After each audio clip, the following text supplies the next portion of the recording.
What's up, ballers? We're back again. I got my main man, Kenny Baden. Kenny, what's going on, big dog? What's up, brother? Man, I'm just excited. We got another amazing dude. Like, I've been in the podcast business since I think 2010, 2011. So I've been doing this for a long time. And honestly, this podcast that you and I put together is literally what's had me more excited than any other podcast. And I've interviewed in 2014, you can go look at the old Hardcore Closer podcast. I interviewed all these internet marketers, a bunch of amazing people, but having these conversations with guys like Lance Bachman, Tommy Mello, and the people that we've got lined up, not just today, but in the future, dude, this is exciting stuff because these are real people. These aren't keyboard workers. These are blue collar ballers, man, people doing real shit. And ain't nobody in the internet marketing world exiting for what these guys in the blue collar world are doing right now, man. So it's super exciting. Glad to have our guest on today, Adam Benman. What's up, big dog? How you doing? Dude, good, man. It's good to be here. And Kenny, appreciate you lining this up. Ryan, thanks for the time, and pumped to dive into all things, whatever the hell we have on deck today. Yeah, hey, that's the fun thing about a podcast, man. We just figure it out as we go, right? Yeah. So man, you're known as the roofing strategist. How did all that come about? Oh man. I'll give you the fast version. Fast version is I did not grow up wanting to be a roofer. It was the last thing in my mind. I was chasing my passion because I drank the Kool-Aid, the BS that people tell you, do what you're passionate about in life and you'll make money and be happy, which is the biggest crock of bullshit that we tell our children. And at that point in life, it was natural medicine for me. So I went to the school, got certified in all these different modalities, from polarity therapy, reflexology, massage therapy, colon hydrotherapy, which Kenny, we talked about, is butt flushing. And I was a broke butt flusher and started my own business. And then I didn't have clients. I didn't know anything about sales at this point in my life. So to make ends meet, I got a job as a massage therapist at this franchise that was the closest thing. They're still in existence to a criminal organization because you're required to be on site, but you're only paid when you're booked. So I drive 45 minutes to work for 6 hours, get booked twice, get paid $15 per massage, not get any tips, and make $30 in 7 hours.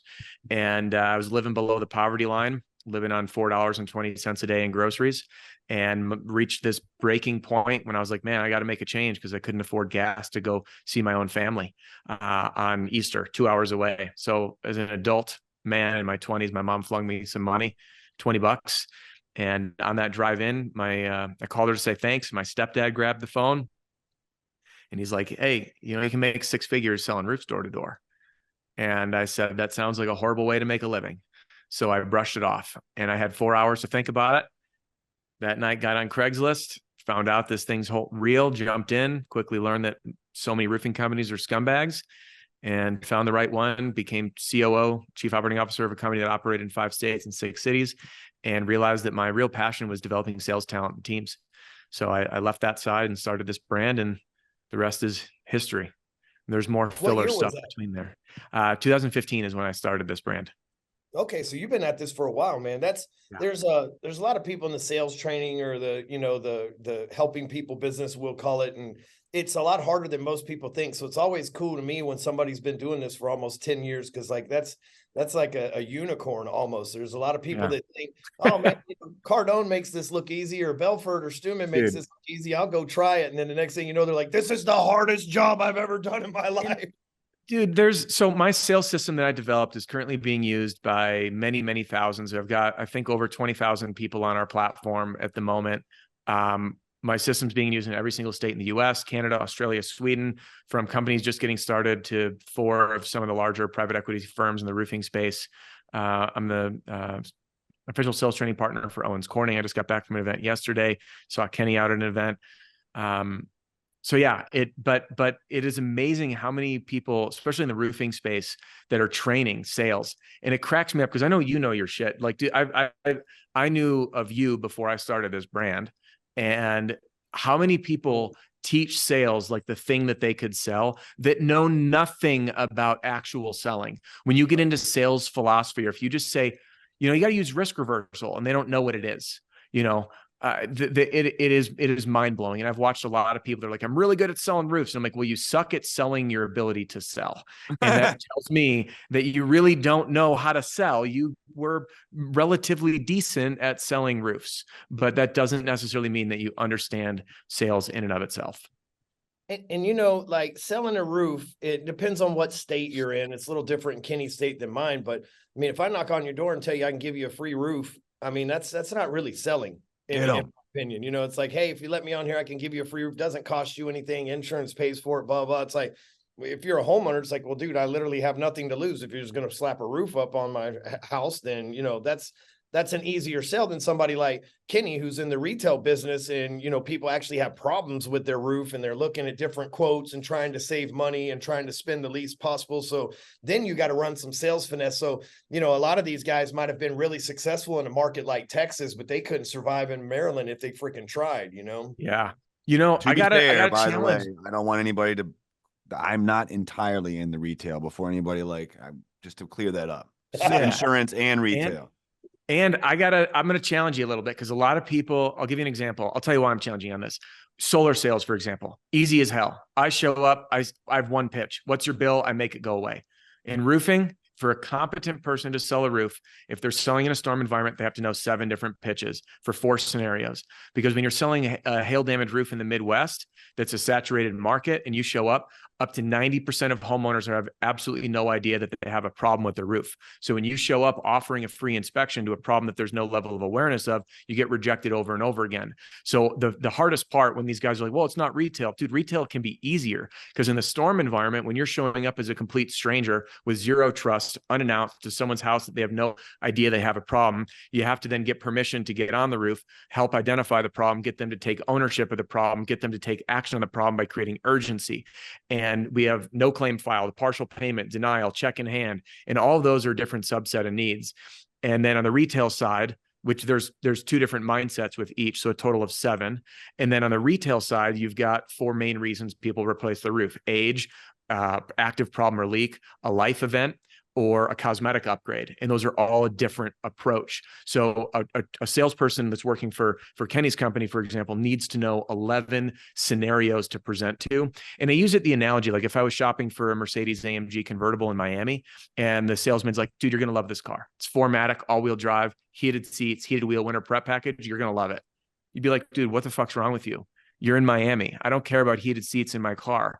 But I'm out in Colorado and it just snowed 9 inches. And if I walked into the dealership, the guy tells me, hey, it's got 4MATIC, all-wheel drive, heated seats, heated wheel, winter prep package. Slap some snows on this. You got a year-round ripper starting today. I'm buying that car there.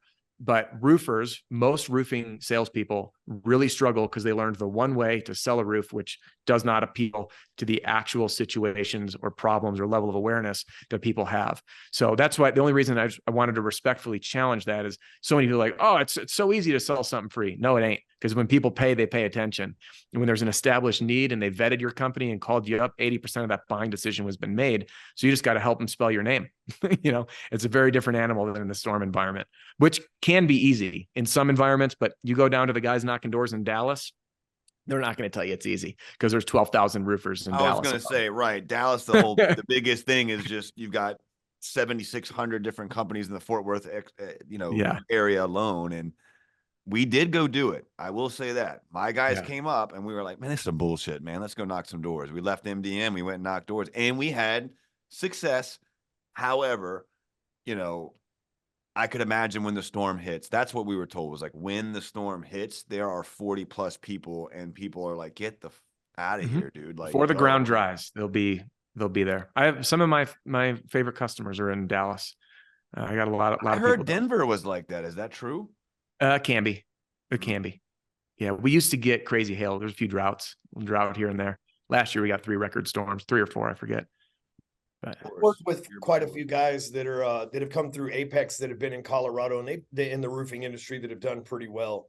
And they say it's a lot like Texas. It's a really good market. There's going to be a storm at least once a year in most areas. There's always some opportunity out there. So I've heard really good things about Colorado too. Yeah. It's a good market. It's competitive. I appreciate that. That just shows, like, some people, they don't, like, say I'm the hardcore closer and you find out I couldn't sell something, and it's always nice to hear somebody like you that that you're like, hey, there's 11 scenarios, 7 sales pitches, or whatever it is that you said. That's somebody that's what I love about this show, is like, we can showcase somebody that actually knows their shit. That's not something that you can make up or rectally extract on the fly. That's something that you've obviously been practicing for, since 2015, which is what, 8 years or so. So that's obviously something that you put a lot of thought into, a lot of detail, and obviously, to match your name, a lot of strategy, man. So that's really cool that you said that. I'm glad that you did. Yeah, I appreciate it, man. I think it's always fun collaborating with other sales folks, because everyone's got different talents and skill sets. And one of the guys, I run a community and mastermind, and we just had a session actually this morning, Deshaun Bryan of Roof Hustlers, and him and I are total opposites. And it's funny, we both teach door to door, and he's in the group. So anyway, so we're in there this morning, and someone asked a question, and Deshaun answered, and I was like, yeah, I would not do anything. I would do it completely opposite. But our group loves it. And it's like, you've got different things that you apply, and the way that I analyze sales, because I also have a background as a direct response copywriter and sales consultant. So I'm a really analytical, like, I craft the sales experience to know. I play dominoes. My sales philosophy is 3 domino selling: trust, need, money. Got to knock down all 3 dominoes. If you don't do them in order, you're losing the sale. If you lose trust, it's out. If you don't create a strong enough need, they're going to say, I got to wait a year. I'm going to wait till later. The damage isn't that bad. And if you don't make the money make sense, they're never going to buy. And you could be great at trust and the money piece, but not have the need, and they're going to punt. But anyway, I'm super analytical. Deshaun's like a really on the fly, communication focused navigator. And it's just fun seeing how salespeople are just like wired differently, And even those different wires can be very effective in their own way, Absolutely. I always say there's 2 things it takes to be a good salesman: confidence and empathy. If you can really master those 2 things with the sales, especially the industries that we're in, those are the 2 keys that it really takes to win. So a confident salesperson can go a lot farther not knowing shit than an incompetent salesperson that's well informed, Agreed. And how many salespeople have you seen that are really strong, but they have no empathy? And you're like, dude, I just need you to calm down a little bit. When someone has an objection, meet them where they are, validate them a little bit, let them know that their thought process is normal and it ain't the first rodeo that you've been down, and tell them what they're thinking. And then you're going to kill it. And getting the people that are confident and bullish to learn that empathy. We were actually just talking about that this morning in our coaching session, is really challenging. And likewise, though, the folks that are really empathetic, because there are a lot of people pleasers out there, and they try to please their way into the sale. And at the same time, they lack that confidence because they can't close to save their lives. They'll bring the ball to the 95 to the 5-yard line, and they can't close that 5-yard gap because they just cannot, they can't get there. Yep. Instead of the end zone, they wind up in the friend zone, Yeah, that's a good saying. Did you coin that one? It just came out of nowhere. You know what I mean? That's cool, dude. That's got to be a t-shirt. That should be a t-shirt for hardcore closers. Like, not in the end zone, got caught in the friend zone. There you go, dude. You got to coin that one, coach. So this morning I had to sell this. I got it. My best friend has a Can-Am that he doesn't use. He's a 4-wheeler guy, and he's got a side-by-side that he wanted me to sell. So we've been keeping it in the garage here. And I sent pictures out and put it on Facebook Marketplace. And I told Wyatt, who's our facilities manager, I said, go grab the camera. I'm going to sell this Can-Am. I'm going to make a video, and I'm going to sell this damn Can-Am today. I'm tired of it sitting in the garage. The pictures ain't doing a job. And so he comes out there and he's got the camera and he goes, do you know anything about this? It's like, never driven it, don't know shit about it, but watch me sell the hell out of it. I'm over there going, look at these stickers. There ain't even a scratch on this thing. It's got shocks over here. I don't know shit about shit, but I got a guy coming at 6 o'clock today to pay me 20 grand cash to pick that motherfucker up. Confidence, baby. That's it. Too funny. That is. You're going to say something, Kenny? I interrupted you. I apologize. Well, first of all, he mentioned this very briefly, but he's doing I don't know if you're officially, like, you are, right? Adam tied to OC, right? Official sales training partner. Yeah. So Owens Corning, which is, to my opinion, I mean, we're a little partial, obviously, because we're platinum, but Brandon J, Owens Corning, Tony Flatham, Owens Corning. So like a lot of the same folks that we're all talking about. I mean, so they'll all know, his training. I'm a huge fan because I too am a sales systems nerd and a little bit of a snob in that regard, and probably even a little bit of a little jealous at some of the success some of these folks have had. But I can go to these states too, man. However, I was trained by Power. You in a Power Home Remodeling group? Mm-hmm. So those guys are some of the best trained retail folks I've ever really ever had the pleasure of learning from and working with. But they're classical, sales methodologies, but it's the same stuff over and over and over again. And then I see a lot of it's even deeper thought put in. So I can tell that you've put your own, like, this is truly your own navigated, your own spin. And then when you hear Adam speak, he's a pretty intellectual dude. I think the first podcast we did, me and Rick were looking like, what is he saying? I've considered myself to have a pretty extensive vocabulary, but he was flying a few ones past me even. I'm just like, yes. Did I really? Yes. Man, I try to tone it down too. Shit. Once or twice. I think I might have gotten you excited because I might have used a few like, oh, he went to college. Yeah. And then you start shooting off and I was like, okay, all right. It's funny. I got a psych degree, which leads you out of college with no path to making $1 anywhere. So, my degree was useless. I mean, of course, like I'm in apply sales that now, psych degree to what you do now, and I would argue that it's exactly why you are different and why you are so successful, because we don't see a whole lot of it. I've bought just about every masterclass closer ever, if nothing else, just to see what they value selling, because full disclosure, I want to do that one day. So I want to see, okay, well, what do you say is worth me buying? I just bought Adams recently, just like, hey man, I'd like to work more closely with this guy. I've just been really impressed, man. So kudos to you, dude. Thank you. Different. And it's some stuff is like, hey, yeah, but your spin on it, I can tell you put a lot of work on it, man. And I love the way you think. I was really, really impressed. So very, I appreciate it. For what it's worth, I'm very impressed. Good to have you on board, man. More updates coming soon, by the way. I got some stuff slated for this year. Hey, Ryan just cranked out BYM 3.0. You've got your new stuff, man. We got to get Ballers actually cranking, man. I'm excited. The group is taking off, so I'm really excited about that. Yeah. I got to get Coach. I'm going to start. That's exciting. You said you got like you got 2,400 people or something like that. 2,600 as of today, actually. Dude, nice. I told you, man, it was just a matter of time of getting, just staying. So many people, and I'm sure you see this too, Adam. So many people come in and they're like, I will blow up overnight. Like, that is the worst thing that could possibly happen to you, because you don't know what the fuck you don't know. For example, I've been in finance for 20 years and I just got back into it. Like, I'll say full time. I started a lending company. I started in mortgages. And I just recently started Closer Capital. I've had Closer Capital forever. I just opened it up to the public to do small business loans. And, I asked if anybody wanted to be on my team. I made a social media post. I'm thinking maybe 5 people want to join our team and do something. And I can manage 5 new recruits coming in and train them up. Man, I got 87 fucking people on my team right now, man. And it's like, man, I became my own worst nightmare, because I always say you don't want to blow up overnight. Now I got 87 people. It's like, where's my login? Where's my name? They're like, it's a fucking lot to keep up with, man. I had to have like an emergency meeting yesterday going like, look, I didn't expect all this shit. Y'all gonna have to give me a minute to manage through everything. And so many people, they don't understand that. They think, and I'm happy because these guys are submitting loans. They're going to make me money. I'm going to make them money and everything else. And I'm going to get through all of that. But it was like a lot more than I expected. And people don't understand, when you blow up overnight and you got 87 people that want to work for you or want to be clients with you within a week and a half, then what happens is, like, if I didn't have the experience of having longevity, what would have definitely happened is I would have screwed up 85 of those relationships. You know what I mean? I would have let them hang in, not serviced them, not answered them, avoided them, ghosted them, couldn't keep up with them, ducked my head in the sand, whatever the case. And so that's why I always say, man, that overnight success is the American dream, but it's really the American nightmare when you make it a reality. Yeah. And it's also an American fantasy for 99% of people. Yeah. Because everyone thinks, especially with content, they're like, oh, I'm just going to put something out there and then it's going to blow up overnight. Like, no, it's not. I went for 3 years making content consistently till anyone gave a shit.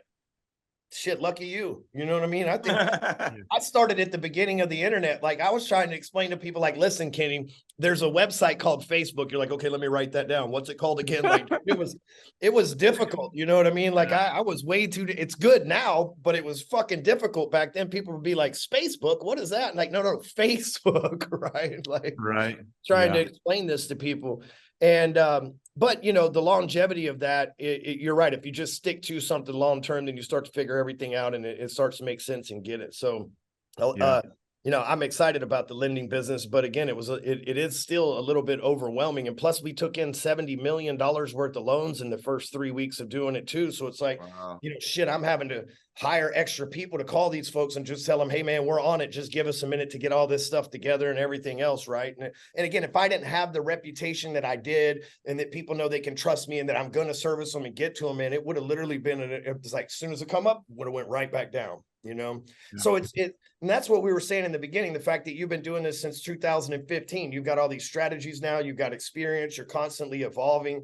It's just really awesome. So you do and you have to forgive my ignorance because I'm not necessarily in the roofing business. I own a portion of a roofing company, but I'm not actively working in there. I just sit on the board and have a little bit of equity stake, but you train for Owens Corning, which is a huge supplier, but if they have like new hires to sell their stuff retail or whatever the case through other companies, you're the person that they call in to train. Is that how that works, Adam? Yeah.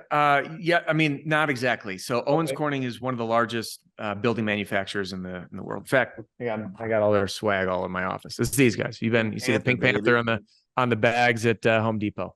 So they manufacture roofing products, and companies like Kenny's company will align with a shingle manufacturer, usually one where there's shared values and they like the organization. The reason I like Owens Corning is the way they invest in their people. I have one brand partner and that's it. And Owens Corning is it. I am small tangent and then I'll get back on track, but I've been very against the traditional influencer approach of grow an audience and then sell their attention to other people. First of all, I don't understand why you would spend that much time and bank your entire business on someone else's. That's one reason. But the other reason is like, I respect my people. If they're going to give me their attention, I'm going to make them money. That's it. That's a very fair, simple exchange. And anyway, so Owens Corning, what I do pretty much every week now, I travel around to their contractor events. So I was just in Atlanta, and they'll call all their local contractors. Some drive in 2, 3, 4 hours, some fly in, and we do full day deep dive trainings. And that's the only folks I'm speaking for at the moment. But my flagship program is available online. And the reason I did that is when the trainer leaves, the training leaves with it. So before I had the platform, people hire me, and 2 out of 3 sales reps quit or get fired in their first year in this business. So if you hire me to come out and train your team and you got 10 of them, you're going to be stuck with 3 at the end, and then who's going to train the next group? So by having a repeatable system in place that they can get plugged into and get trained up in 9.5 hours, I trained a guy in Houston through our system, not me personally, but he went through my system. And on his first day, he signed 8 deals. And he's our record holder, by the way, record holder of day 1 sales in roofing, 8 deals. I was like, man, what you're shaping up for a future, my friend. Let me interrupt you real quick, just for the audience that don't know, what does a guy like that make? So first day on the job, hits a grand slam, and then another grand slam, and then 2 more home runs, right? Just looking at it that way. What's a guy like that bring in his first day?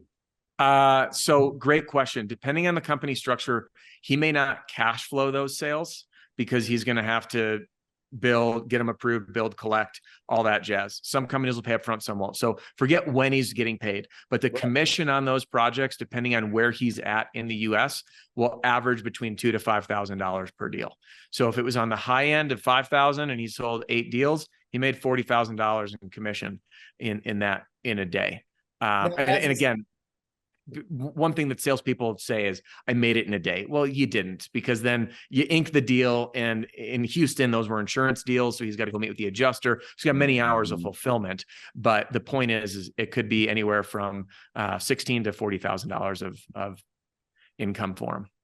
That's all. And so do you find it as a sales trainer, do you find it that might ruin a person, that they get that like quick lick like that? And like, let's say that he's like you and he was working for $3.50 an hour or whatever number that you laid earlier. And now all of a sudden he made $40,000 in the first quarter. Let's just say it's the first quarter. That's still an amazing income, no matter where you're at in this country. To make $40,000 every 3 months is a shitload of money for 99.9% of people. Do you think that kind of like changes their attitude a lot of times, or maybe kind of gives them a warped, a distorted kind of vision of what's happened? Or maybe if he's used to living on $4.25 of food a day like you, then he don't need to work for the rest of the year. Do you see that happen sometimes too?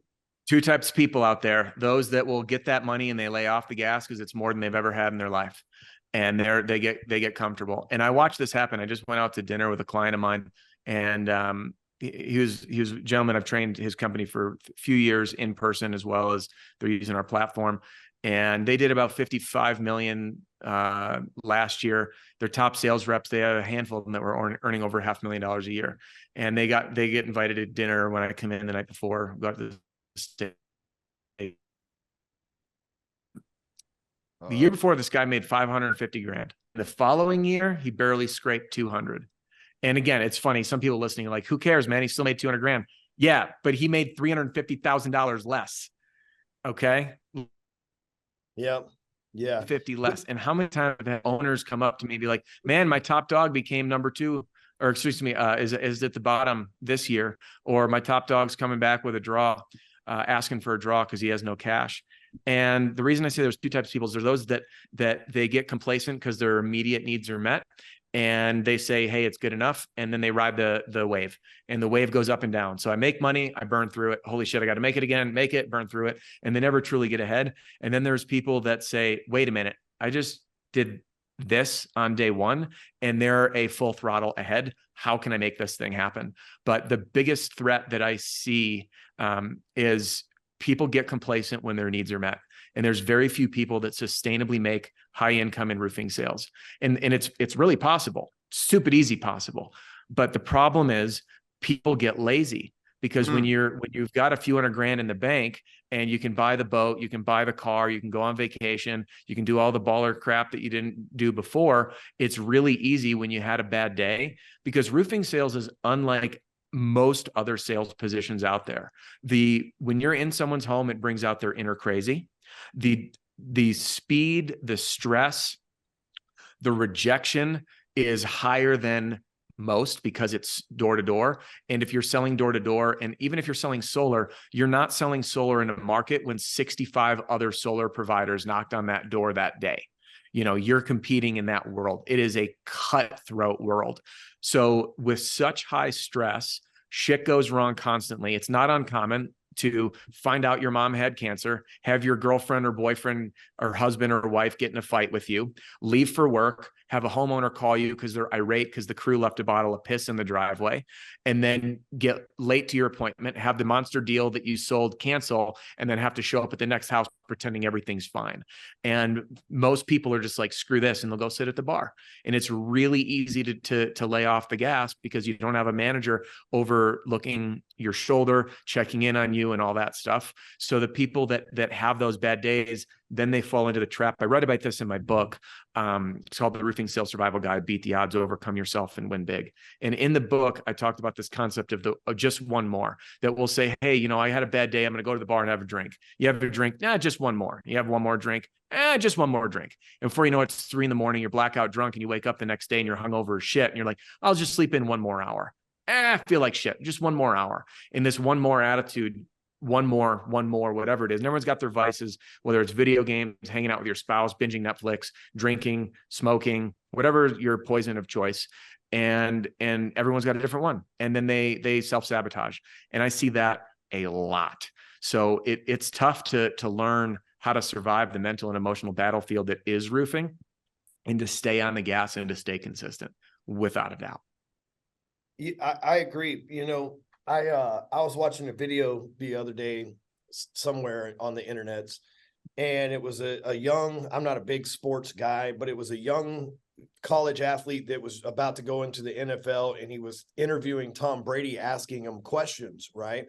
And he said, Tom, how do you stay focused when you have all this money and all this opportunity? It's easy to stay focused when you're broke. You ain't got nothing. You're so broke you can't pay attention. Yeah. So you got to stay focused. You know what I mean? It's different when, like you said, all of a sudden, I don't have to work today because I can go to the lake. I don't have to knock doors today because I can go to Cabo for the weekend. I don't have to do this because once you have options, things actually get more difficult to stay focused because you have options. It's easy when you have no options to stay focused. You have no choice but to stay focused, right? And Tom Brady said, well, here's what you got to understand. And I'm paraphrasing, obviously.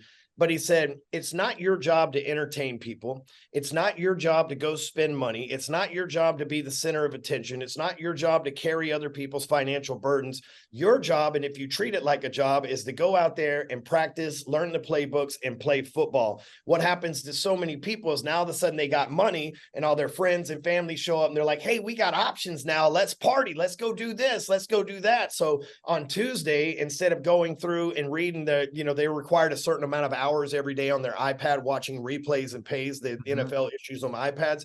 He goes, so, you got your friends and family talking about, hey, let's go hang out in Vegas and go gamble, or let's go to Miami and chase ladies, or whatever the case may be. And you put off reading the iPad. You put off and there's a guy, Johnny Football, who was the quarterback for A&M. And I watched a documentary on him the other day. And I actually talked to him on the phone a few days ago as well. I called a friend of a friend that's like, yeah, I'll introduce you to him. And in that documentary, they were like, hey, this guy all of a sudden made all this money. And he wasn't playing football for football. He was playing football for fame, and he made all this money. He never watched the iPad. He went out and partied. He missed the game. And it's easy to do because now all of a sudden the guy's got a shitload of money and he's got options in his life. And, then what ultimately happened to that guy? He could have been the next Tom Brady, but he decided to do one more, just like what you're talking about. And the guy doesn't play anymore, right? He's still a great dude. He's got his own business and stuff, but nothing like it would have been if he'd have had the same career in the NFL that he had at Texas A&M, Yeah. Motivation is an interesting concept because I know when I was broke, I read Brian Tracy's book, Goals, How to Achieve Everything in Life Fast and Every Dream Possible. First time I ever flagged pages, actually went through, did the journaling exercises, wrote down that I wanted to get my first 6 figures, buy the house, pay off the debt, all the things that most, people want to do when they're broke and wanting to make some money. And that kept me motivated to some extent. But when I started to reflect backwards, I read about this recently. There was a psychological experiment done to test desire. I don't know if you've heard about this, where they starved a rat and they put a rat in a tube. Do you know about this one? No, this is a different one than the one that I say. What is that? Keep going. This blew my mind. So they starved a rat or a series of rats, and they put them in a tube, and then they put their tail into a spring apparatus that would measure how hard the rat would pull, which obviously it's painful when it's in a trap pulling a spring. And they'd starve it, and they'd put cheese right here. They'd waft in the smell of cheese, and they wanted to see with desire, how strong is this rat going to pull to save its own life? And surprisingly, what's counterintuitive, the rat didn't pull that hard. It didn't like the pain.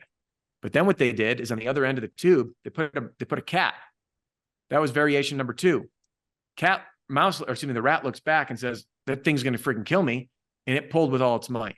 And the takeaway for this is that what we are more afraid of loss than we get excited by gain.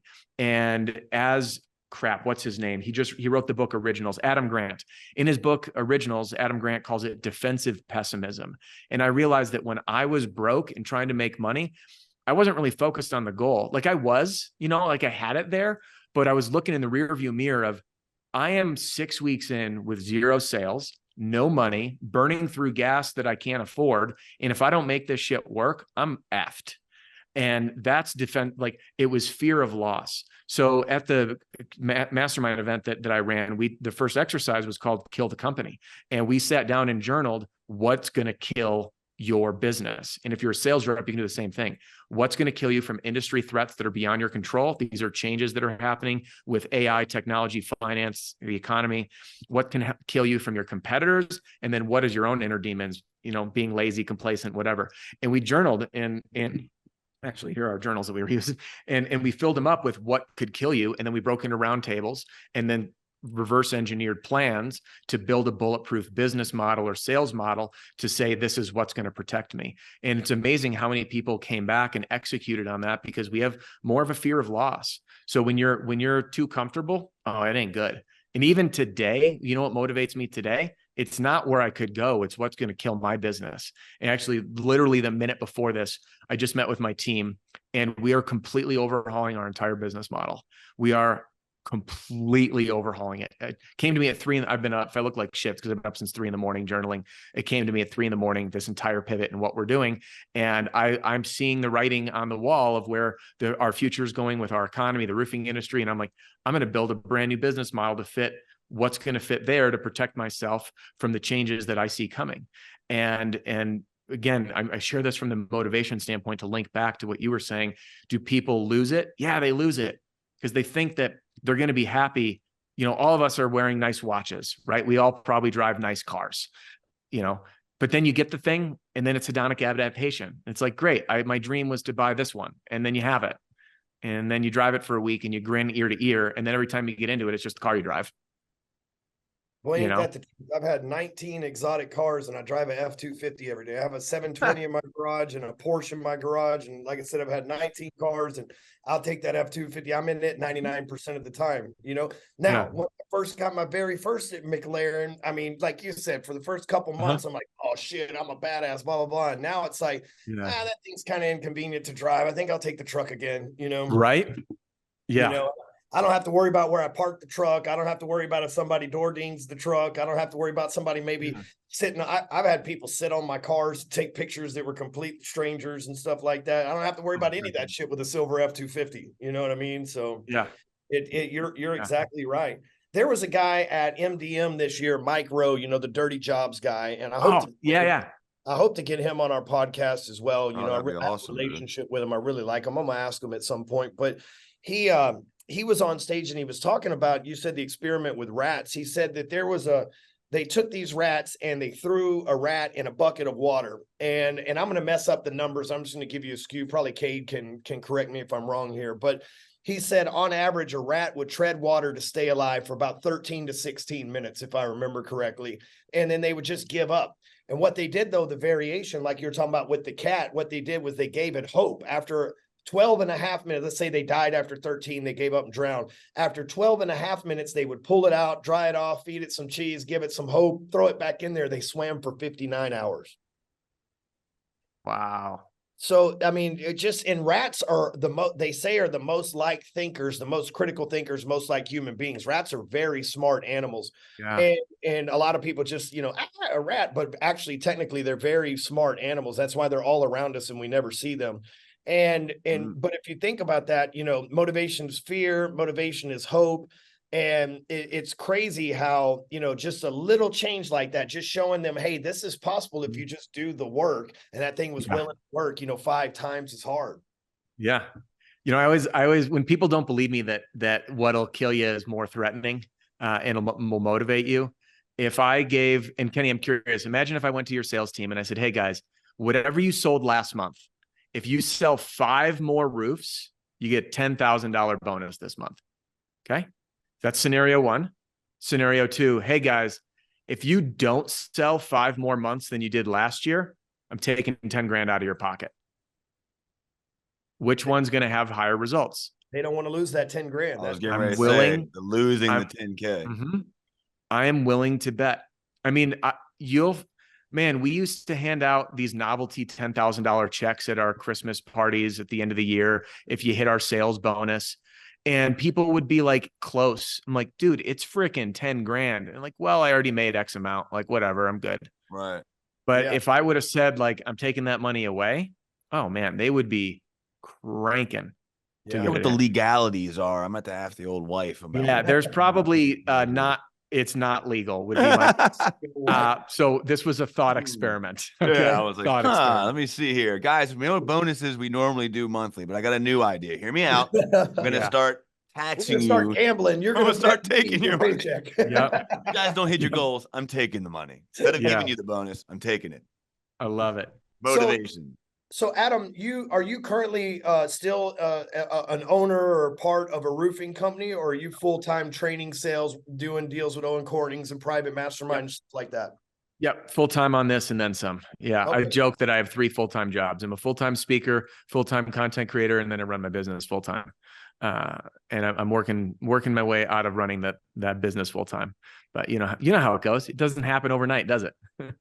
No, I've been working my way out of this thing for 13 years and I still don't see the light at the end of the tunnel. Thank God guys like us actually enjoy our jobs. You know, I get to, you know, for me, it's seeing these guys exit with big money that have worked their tail off in the roofing business. And we've had people exit from all sorts of business. We got a guy that's been in Apex for about 8 months right now, started showing up on social media. He's a financial planner. So he's not one of us blue collar guys, but he's a financial planner. And he's showing up on Instagram and Facebook, making content and everything else.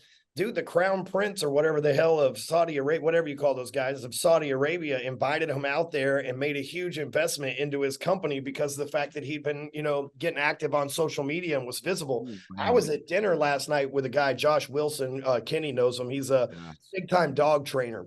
Awesome guy. And big money in that business if you know what you're doing. And Josh very well knows what he's doing. He's been a client of mine for a long time. He was telling me last night that his number one dog trainer, they teach them, is dog trainer, the guy, Justin, that's in Apex too. He puts a lot of his employees through Apex, and this guy starts building his machine and getting exposure. And he just got back from training Prince bin Alaweed, which is the majority shareholder of Citigroup over in Saudi Arabia.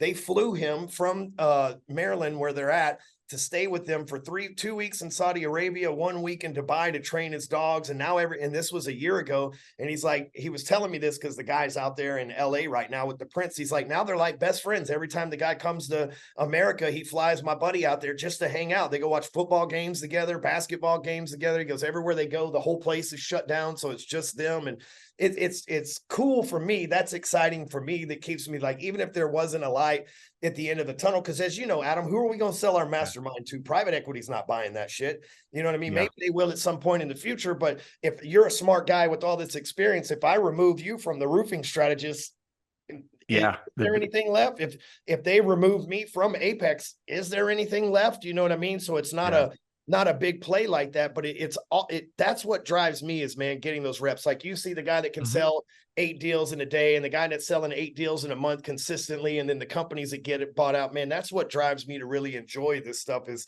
I've already got the results for myself. So seeing other people take those results and stuff is huge, I look at money as thank you notes.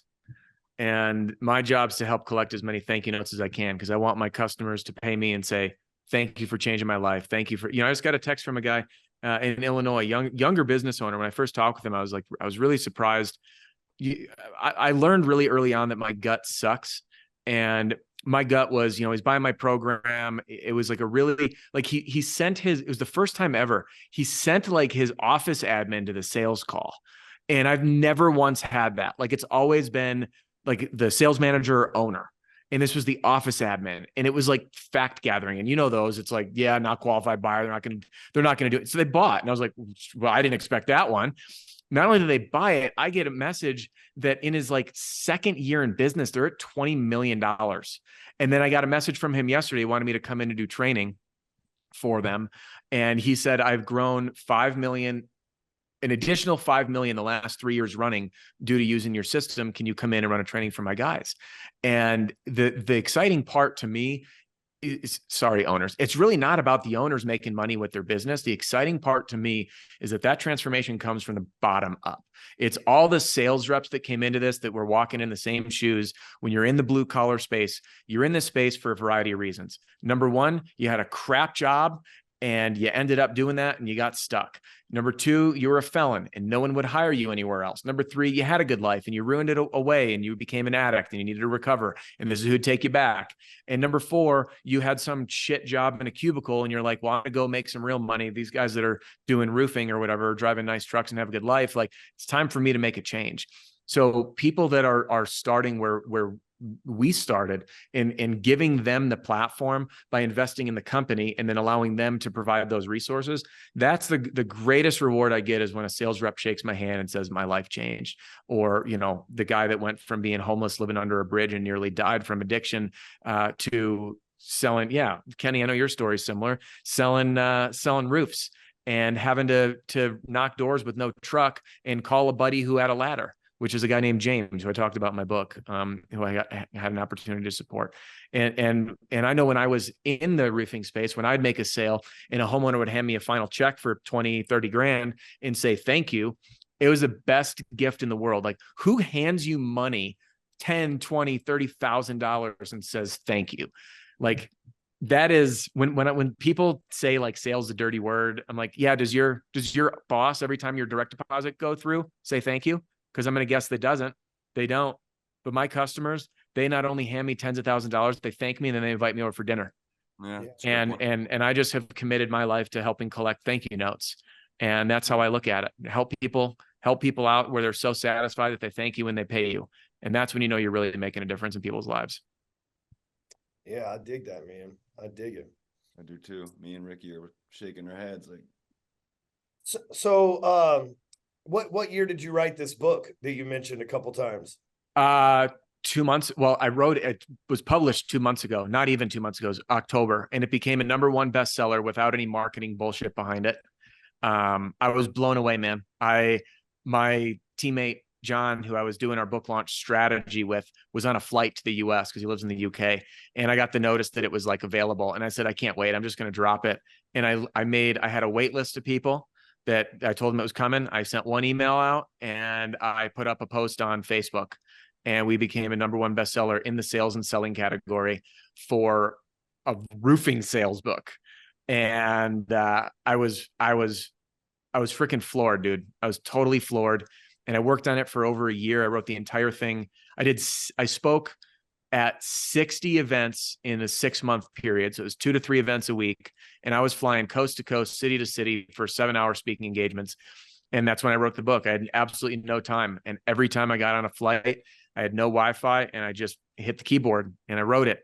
And my wife was my editor, and I gave it to her. And I'm like, we're ready to go. When she punted it back saying, it sucks, keep trying. So I had to rewrite some things, and then it's out there now. What's the name of it again? I'd like for, obviously people listening to this, you're a person that knows about sales. I want to support you. Obviously they can find thank you, man. What's the name? Yeah, it's called The Roofing Sales Survival Guide. Beat the odds, overcome yourself, and win big. And it's a sales book that has nothing to do with sales. It's about the mental and emotional battlefield that all of us face and the struggles that we face that no one talks about. Things like what I call facing your inner demon. I grew up in a relatively emotionally traumatic childhood. I was a people pleaser by natural defense mechanism. So when I was very conflict avoidant. So when I started knocking doors, that was some hard shit for me, man, like getting rejected every day. And then other things like the comparison creature within us, where we think we're doing good or we're struggling. We jump on Facebook and we see in the group that some dude slayed a 39 unit clay tile project that's millions of dollars, and meanwhile you're struggling to sell this 20 square roof in some blue collar neighborhood. So I gave a voice to through sharing my own story, my own struggles, and things I never shared publicly before. And it was the most vulnerable and scary thing that I did. And the reviews have been coming in saying, I feel like I'm reading my own story. So for people, and there's folks, I've even had family members read it, and it's not just roofing sales. If you're in the sales role, you'll find nuggets in there to help you survive and thrive in the mental and emotional battlefield that you've, for some reason, voluntarily signed up to be part of. Well, I'm going to grab a copy, man. I know firsthand how hard it is to write a book. And they say the definition of a genius is somebody who can take an idea and turn it into reality, right? And if you ask 100% of the people on the street, you ever thought about writing a book? 100% of the people on the street, but yeah, I've thought about writing a book. But if you ask 100% of the people on the street, have you ever written a book? 0.1% of them would say, yeah, I've done that. So, I always try to honor people that have put in the work. And I don't think your book sucks. Obviously, you're a brilliant person by the conversation we're having here. But even if it did suck, I'm going to buy some copies and hand them out anyway. Just I know how hard that is. But I'm excited to dig in because you've given us some nuggets. You've demonstrated to Kenny and I today on this podcast, because we came into this and obviously didn't really know each other, knew of who you are and you knew who I am, but I didn't realize the magnitude. And I can tell that you're an analytical thinker. I can tell that you've actually thought about this stuff. You're not just throwing up against the wall to sound cool. And I really appreciate that, because I'm that guy. I'm the guy that when I was selling that Can-Am, I'm like, this ain't a Can-8, it's a Can-Am, right? And I'm like, I'm just throwing shit up against the wall. And so I appreciate that other side of the sales equation with someone who's super analytical, because that's only going to make me better, because it's a weak spot that I have. So I'm going to grab a copy and get them to my guys as well. Thanks, man. I really appreciate it. Yeah, as we're bringing this thing down to the end, anything you want to add in here before we start wrapping it up, Kenny? Man, I had the pleasure of having him on the kitchen table, so I'm a big fan of his and look forward to doing some future. Well, I won't give away too much, but hopefully all of us can do some future cool stuff in the very near future. Yeah, we're going to do cool stuff. So one thing I would ask is just shoot Kenny your phone number or whatever, so that he can send it to me, or Kenny, if you already have it, text it to me, and I'll send you a text so that we can stay in touch. one of the That'd things, be awesome. once I meet real people that are genuine and stuff, man, I want to build a relationship with you. I'm sure there's some ways that we can help each other as well. So I'd like to stay in contact with you if that's cool with you. Yeah, absolutely, man. That'd be great. And dude, I gotta tell you, it's really cool to meet you. You know, I've been following along. You were one of the first sales groups I found on Facebook, way back when, before I even started doing this stuff. And it's really enjoyable to meet people who've been in it for a long time and finally put a face to the name. And you're a real dude. Well, So I appreciate it, man. that, man. That's all I can do is keep it real. I can't keep a whole lot of anything else. You know, I made a post on Instagram. I had a rough day yesterday, man. I got hit with about 4, 5, 6-figure bills that I had to pay at once. And that's never fun, especially after I just paid a 7-figure bill a couple of weeks before. So it's like, it's always something. And I made a post. I said, man, the hardest thing that I have ever done in my life is keep my word. It's been harder than beating addiction. It's been harder than coming through adoption, harder than prison, all those combined. No wonder so many people don't do it. So I always like meeting people that are real, keep their word and all that stuff. So dude, I'm excited for having a friendship in the future. I appreciate you coming on the show, and I'm gonna let you finish this out with the final words, Kenny. You just caught me on the spot. No. Hold on. I got some really deep stuff here. Let me see. All right. Motivation. I'm really excited about the future here. You said something actually that really I wanted to pick your brain, but I'll ask you later. But final thoughts would be the blue collar space is absolutely not only life-changing, but it is possibly generational wealth life-changing. And if you don't get in now after listening to this, I don't know what else to tell you, because private equity is not only paying attention, they are hungry, frothing over it. So that would be the biggest thing. If you're young, don't do yourself a disservice and be so easily dissuaded by computers or anything else. There's a lot of money to be made here. Give yourself a shot. Do what my man here did and left college. I did the same thing, man, just for different circumstances. Mine was more forced because of life choices. But anyhow, I ended up in the same spot, and look at where we are now. And I'm telling you, man, I have a lot of friends that are about to be some very, very wealthy folks, and I hope to make the same move. So take advantage of it.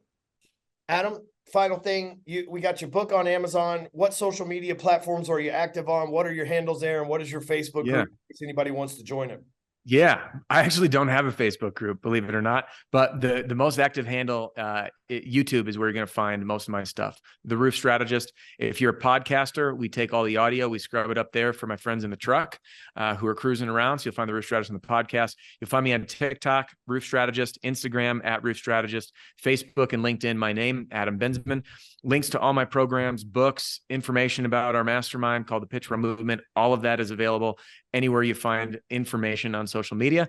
And if you guys want to reach out, you can hit me up, Adam@roofstrategist.com. And I just, again, thank you guys so much for having me on here. Ryan, the fact that you ordered my book means the world to me. I appreciate the support. And thank you guys again for having me on. Absolutely. Well, final thing that I'm going to say here, since Adam doesn't have a Facebook group, join ours, Blue Collar Baller. Adam is a part of that, so you'll get to meet. Come on in, down the ballers, baby. Kenny, the group is growing. A whole bunch of other people back there, amazing people. Because Adam's in it. That's what I'm saying. You get with the right people at the right time, the right place, the right thing happens, and that is a group of like-minded people pushing to be better. So join us in the Blue Collar Ballers Facebook group, and we'll see you on the next episode.